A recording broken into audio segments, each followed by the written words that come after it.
Well, well, well. Look who it is. It's the Jason and Jeremy show. Hi. And we would like to welcome all of you to Jeremy's house. I know you're used to me, but this is Jeremy, my partner. And I promised you an educational video on Jeremy's collection. And Jeremy has been he's had so many different jobs throughout the years, and I'm super proud of him for all that he's been able to accomplish. And I wanted to share part of his collection today. We're not going to get through all of it. We're only going to get through a very small portion. And I don't want to do all the talking today. I want to share the airtime with Jeremy. So if you like this video, please go down and hit the subscribe button and make sure that you subscribe to our channel. I want to welcome everybody, and sorry for the lighting, it's a little off today, but we do have a sunny day for the first time in a long time. Right. So Jeremy, I wanted to ask you, and kind of get right into the substance of our video today. You've collected Viking glass and LE, so that's capital L, capital E Smith glass. With a specialization on Viking because he loves it. Right. A purist collector of Viking. Tell us just briefly, like, can you give us some baseline information on Viking? Like maybe when it started, maybe, you know, if things changed over the years? Absolutely. So, Viking started in 1944, but before that, it was better known as New Martinsville Glass Company. And it started in 1901, and in 1939, the company decided it was going to transition, and that is when Viking was put together. Okay. And based out of West Virginia? Yes. Yes. New Martinsville. New Martinsville, West Virginia. Sorry about that. I kind of zoned out there for a second. But can you also just kind of basically tell us what your prime attraction was to and how many years you've been at this? Because I've kind of lost track over the years. Well, I've been at it for about 7 years. Believe it or not, all of this glass is his fault. It is my fault, and I'll take full responsibility. He started it, and I, of course, went overboard. Yeah, it's Just easy. a little. It's easy to do when you get into something so beautiful. And I think Jeremy has, you know, he's privately talked to me about his attraction to Viking, the color, the forms, and the quality of the glass. There's just something about its weight and its substance, very well finished. And the colors are so incredibly saturated. Yes. You know, so Jeremy is, he's really a stickler for the forms. I don't know how you shop for it. Like, I don't know, do you shop by form or by color? What would you say? How did you base your collection when you started and then to now? Well, it all boils down to the colors. Jason probably has not informed you guys that I am colorblind, and so I don't see dull colors very well. But bright colors, I see wonderful. Right. I can see them great. And so when he was starting his collection of his bittersweet L.E. Smith glass, I wanted to do similar, but I wanted more of the glass that was, what would we call this? Iridescent? On those, we didn't consider it really iridescent, but we considered it really saturated. Yeah. You know, in the art world, we talk about color saturation, and I think why Jeremy, it resonates with him so vividly is because the colors are so genuine. When you look at a red, it's very, very red. Right. It's extremely red. When you look at a blue, it's very saturated blue. Right. And then when he gets into some of the lighter colors, like the pink or the amber, sometimes he will say to me, he'll refer to me and say, is it more pink? Is it more yellow? Right. Yeah. And so there's times where I have to ask for a little bit of guidance on what he's seeing versus what I see. And so it definitely helps. The other part is with being colorblind is that you tend to use other senses to try to figure out what it is. So if they don't have the labels, which a lot of these vases have lost their labels over the years because they would only use paper labels, and over time, people would either pick them off as soon as they purchased it because they're like, oh, I don't want that on there. Yeah, and I did show this one that has the Viking label on the bottom. That's like the newer label. Remember the docile? I thought that was that's like not new by any stretch. Right. I shouldn't speak for you, but that was like the newer of the Viking labels. Right. Because aren't the older ones like kind of a transparent like sticker? Weren't they like a little bit of they were more foiled. a foil sticker? Yeah, they were more of a foiled sticker. And then when they became clear, when they became more Hey, that one has it on there. Yes. Not to interrupt. Here, I'll show you guys. So let's go. Sorry to interrupt, but I want them to be able to see that. Look at that Viking label right here. And let me see if I can. There you go. So that's the foil applied label. Yeah, that's one of them. That's going to be one of the older labels you will see. Fantastic. Thank you, Jeremy. And then, look at the color. While I'm up, look at the color saturation. And look at the forms. Look at that. It's just incredible to think that these were so well finished. And these were molded, right? Yes. These were all molds, all molded. And then look at that. So, Jeremy, is there a name for this green? The green, that would have been considered avocado. Avocado on that one. That makes sense. And then on this pink one, Jeremy, I never know. You're always so brilliant with this. What is this pink called? Because look at that. That pink was called Cherry Glow. Cherry Glow. And I honestly just learned that today. Oh, fantastic. Because to me, I thought, hey, it's like an electric pink.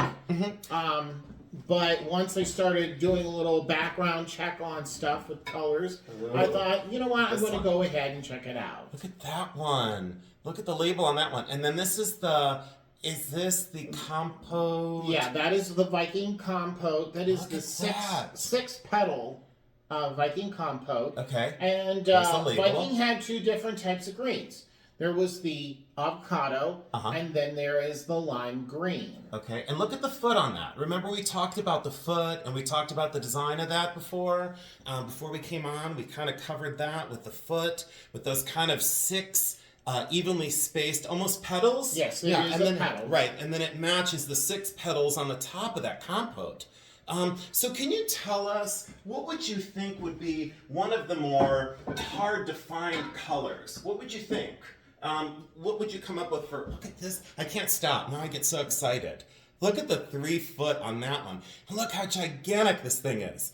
What on earth? So Jeremy, how difficult is it now to find the big ones? Oh, it's incredibly difficult, and the prices are through the roof, unfortunately. I gotta reach for this one. So now tell me on this one, Jeremy, the label on that one, so I want to say that this one, which is like a ruby red, 6-petaled, technically their name is called an epic 6-petal compote, and that does have the label in it. Now I'm going to state my theory is that label is newer versus the one from the Green Lotus Bowl. I agree. Obviously it shows the color through the label where the other ones did not. Wow. All right, I'm going to settle back in. I just get so distracted, and everybody knows watching me from my past videos that I get easily distracted. So, all right, I also want to cover while we're here, because right behind us, what Jeremy is really well known for is his Bully Run coffee. So if you go to his website, which a lot of you already have, and I didn't want to use this as like a promotional tool for Jeremy's business, but he's too humble, so I asked him to bring this out. And if you go to bullyruncoffee.com, a lot of you have already ordered his coffee, and I would give special shout outs to those who have, but the list is too long. You know who you are, and we really appreciate you. And other YouTubers have really supported Jeremy's business, so say thank you. Yes, thank you very much. Thank you so much. You've really, really kind of helped him out immeasurably, and we really appreciate it from the bottom of our hearts. Sorry about the segue, but you know how I am. So color-wise, what would you say would be one of the most difficult to find or one of the more desirable colors? Would you Well, in Viking, it's always going to lean towards the blue neat. Blue seems to be one of the more colors that people are going to search for, especially in the swung vases.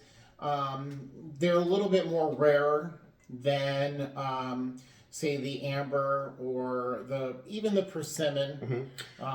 Yeah. So, But in most glass, I think the one that we always forget about, the one that I forget about, is uranium. So, yes. because uranium would kind of always be, I would say, probably maybe the most unusual, Yeah. or the most unusual or hard to find. And I personally have not seen a swung vase Right. in Viking that is uranium. Good point. I honestly don't know if they made it. Yeah. I'm kind of guessing maybe not, but Right. I don't really know. Right. And if they did, they probably made very small ones. They probably made them like the 8-inch or the 10-inch version, just because I'm sure, it wasn't a cheap glass back then. No, you know? absolutely right. not. And so you wanted to focus today on just basically the compote bowls and the swung vases for today. Yes.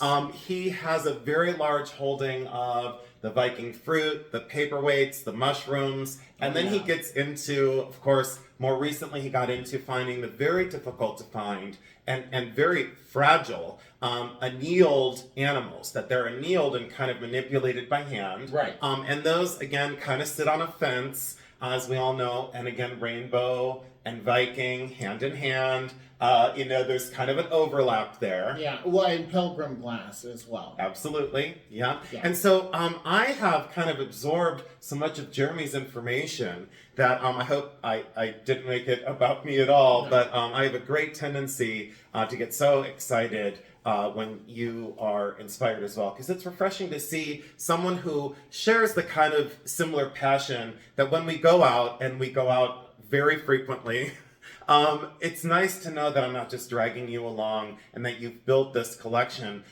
before it was popular. Right. He built this like before it's like a fad in a way. Right. Even though it's not a fad, but we should talk values at some point, and maybe not today. Maybe we talk values. We'll talk values the next time, just because I don't know if it's that important. I think that they're here to see you. No, and meet you I think that is totally true. I think we'll do that. We'll have like a whole nother video for that. So I guess, do you want to kind of say anything else, or do you just want to? Do you feel like you want to walk with the video camera and kind of show some of the other ones and maybe some of the patterns to look for? Yeah, we could give them a slight tutorial of what I to have. look for. Yeah. And I guess it would be great if, when you leave the comments, if you just kind of leave like specifics of like, because we wanted to do this in like almost a 3-part video, so we'd have like a little encyclopedia about Viking glass, and then I'll let Jeremy talk the whole next time, because I'll just hand him the camera and be like, go for it.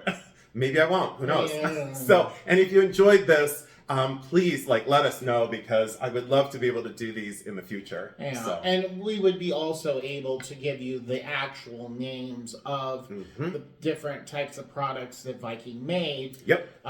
Because we do have the catalog book, which helps us refer to what they are. Because, like many things in the world of vintage and antiques, they all had names.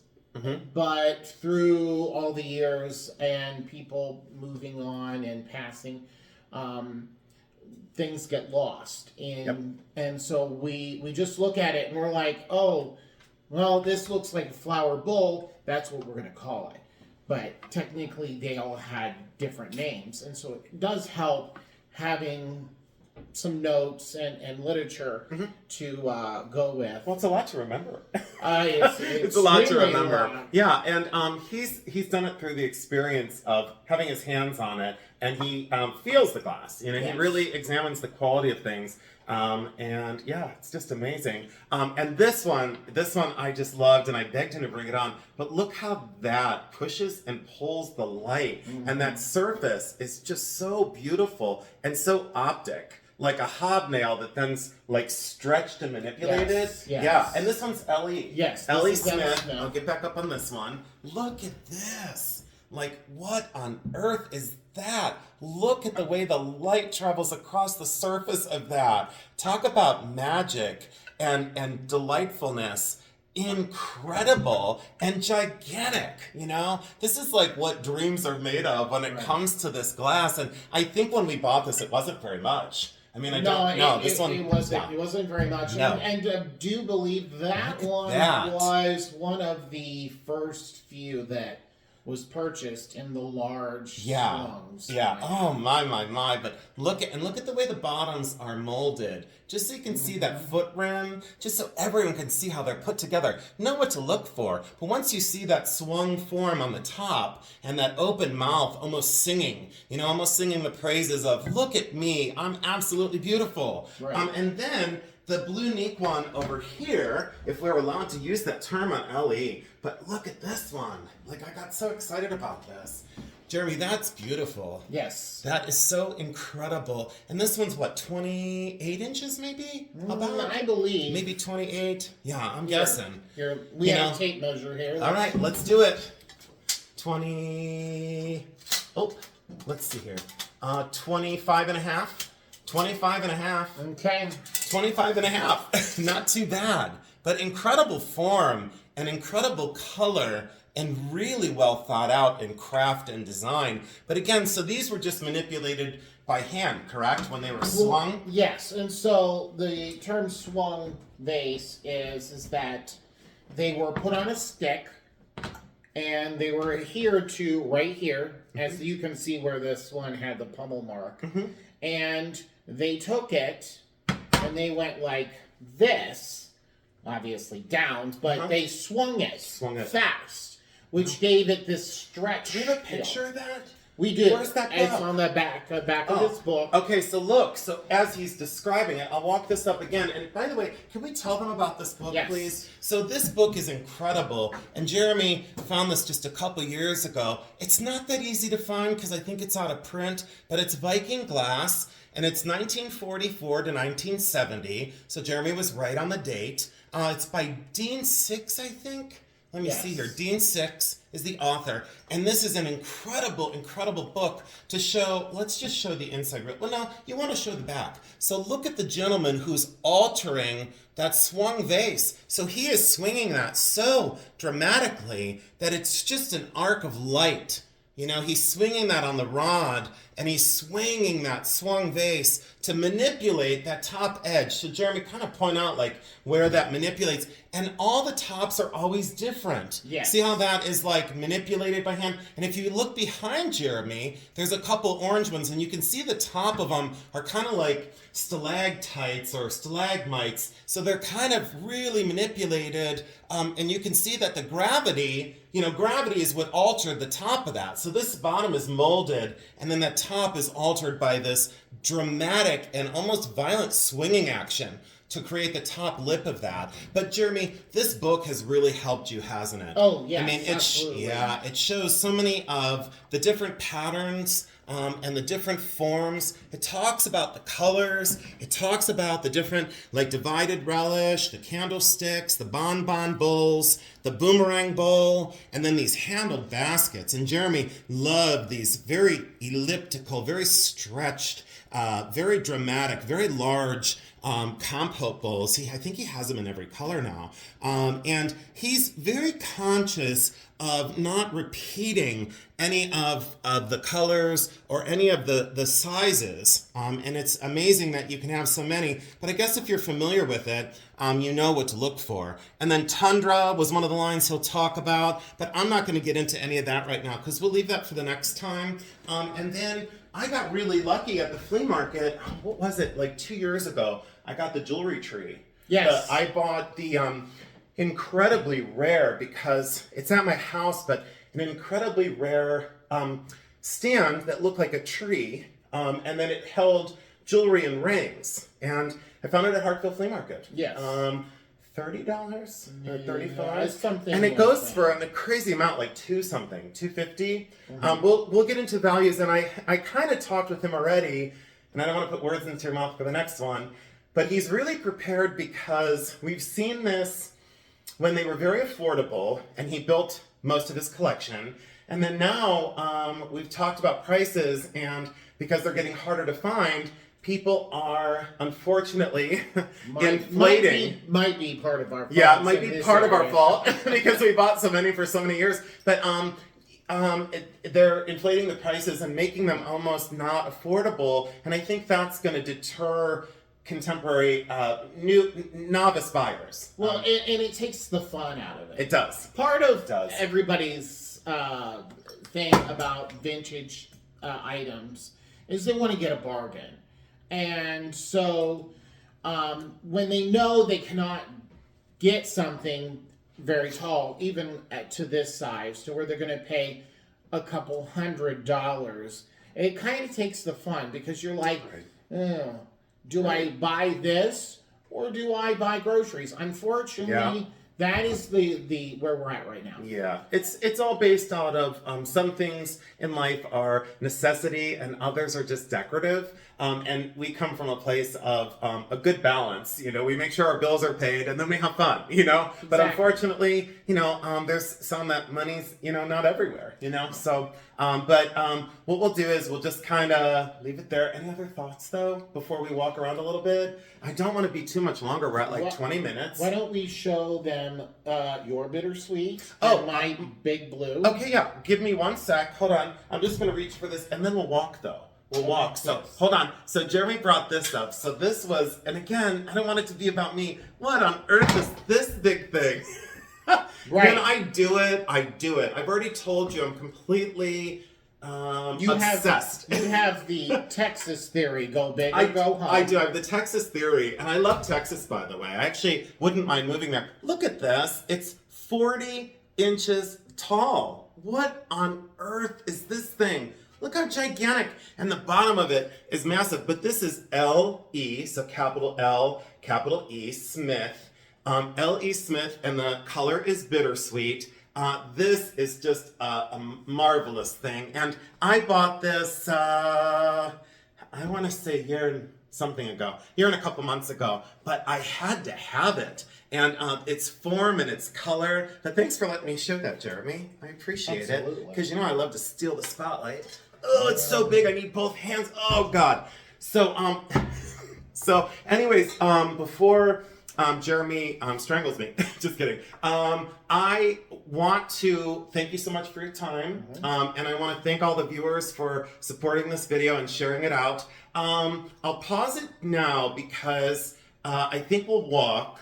And we'll kind of just go over a general, real quick walkthrough. Right. And then we're going to dive into values, patterns, and we'll let you do that kind of solo. But I wanted to introduce Jeremy to everybody, and thank you all for again supporting him, supporting Bully Run Coffee, and supporting these videos because we would love to be able to do more in the future. So wait 1 sec, hold on, I'm going to pause you guys, and we'll take a walk, okay? Jeremy, wave to our fans and our lovely friends. All right, hold on 1 sec.